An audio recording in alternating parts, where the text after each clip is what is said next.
Little Britches, Father and I Were Ranchers by Ralph Moody. Chapter 15. I Give Mr. Lake a Ride. Okay. About the only fun I had the rest of that summer was the 2 times Fred Outland put up his hay. Father and I worked for him 2 weeks both times, and each time we got a check for $50. The more I herded Mrs. Corcoran's cows, the more I didn't like it. As the pasture dried up, the cows made more trouble about trying to get into the alfalfa fields, and as they got skinnier and skinnier, Mrs. Corcoran kept blaming me and saying it was because I brought them in too early or because I didn't graze them where the grass was best. Fred Outland said it was because I didn't let them get into the neighbors' crops enough to suit her. Just because school opened, she gave me fits because I brought them back to the corral one night at 5 minutes before 6. When she pinned the 35 cents into my shirt pocket, she told me that I hadn't earned half of it, and she was only giving it to me because we were so poor. We weren't poor, and I told her so, and yanked the pin and threw the money right down by her feet. After that, she wasn't so mean, and picked it up and passed it to me after I got on Fanny. I was mad all the way home. When I got there, Mother was feeding the hens and turkeys out beside the barn. After I'd pulled the bridle off Fanny so she could go and roll, Mother asked me what the matter was. I remembered what Father had told me about forgetting what Miss Corcoran said and not telling anybody. So I told Mother I was mad because I didn't think I was getting paid enough for herding the cows. She put her arms around me and pulled me up against her. Then she patted me on the head and said, "Son, if you amount to as much as I think you're going to, someday you'll kick on $1.35 a day." I did tell Father about it that night when we were milking, though, and from then on I never herded Miss Corcoran's cows. School started about the 1st of October. Muriel was old enough to go that year, but she wasn't strong enough to walk 1.5 miles, so Father let us drive Fanny. It wasn't a bit the way starting school had been when we first came there.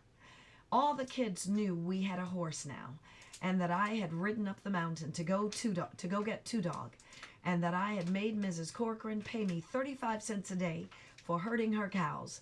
They knew, too, about Father fighting to get the irrigation water and about fixing Fred Outland's stacker so as to make the hay fall where they wanted it. Everybody called me Spikes, and Freddie Sprague gave me half an apple at morning recess. Mr. Lake was the chairman of the school board. They said he always came for the opening day, and he always rode his old white mule.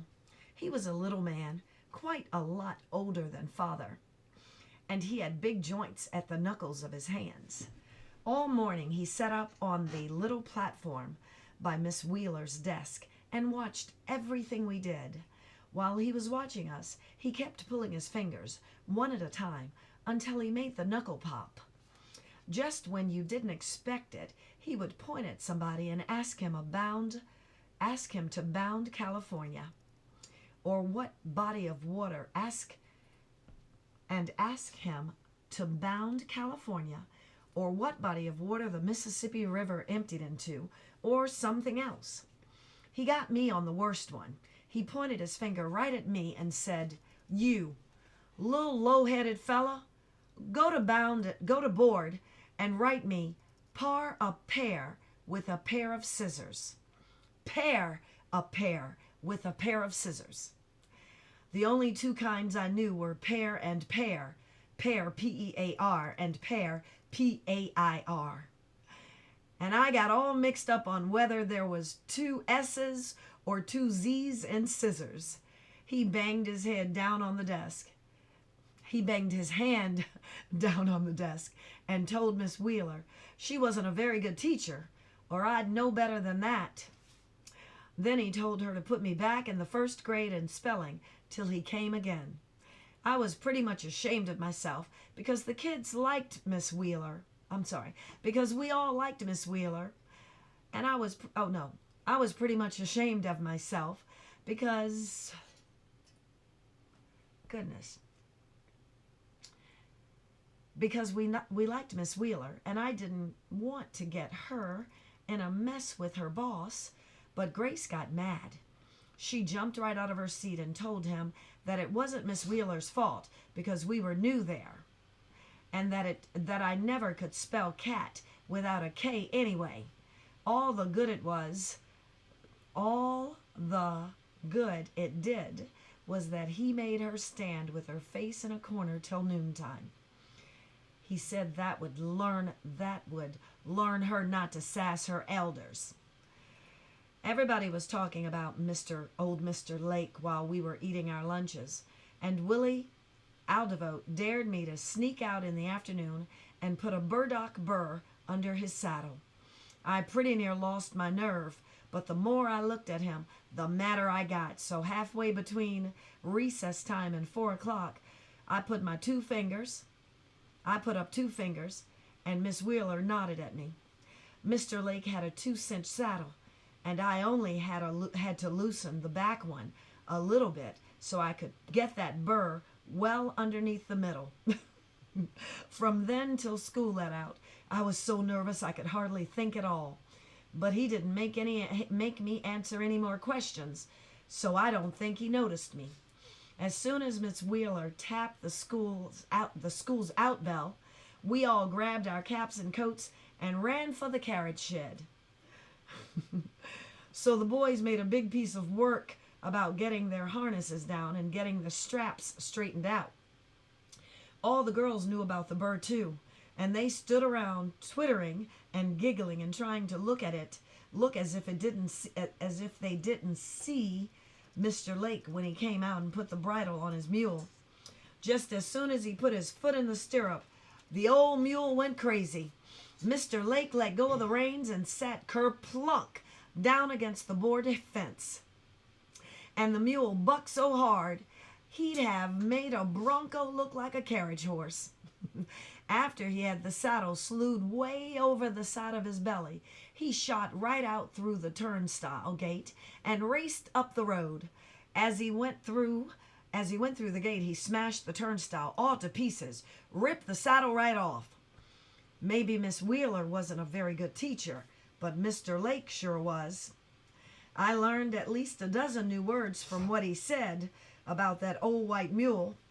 I was still shaken from being nervous, but Rudolph Haas was as cool as a watercress.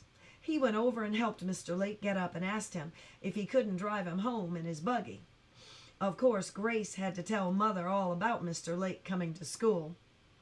While we were eating supper, she told about my not being able to spell pear with a pair of scissors, and about her being able to bound California. But she didn't mention having to stand with her face in the corner, or my putting the burr under Mr. Lake's saddle. The next I heard of it was 3 or 4 nights later, when we were out milking. Our Holstein cows typed. Our Holstein cows' tie-up was nearest to the barn door. Then came the brindle, so that Father's back was toward her when we were milking. Everything was quiet in the barn, except for the music milk makes when it goes singing down into the buckets. And I was thinking about Two Dog when Father said, "It's a dangerous thing to put a cockleburr under an old man's saddle, old man's saddle. Mr. Lake might have been badly hurt." I just said, "Yes, sir," and Father never mentioned it again. I didn't have any more trouble at school for nearly a month, except for my glasses and the cellar door, that is. I don't know why we had a cellar door, because there wasn't any cellar, but we did have one.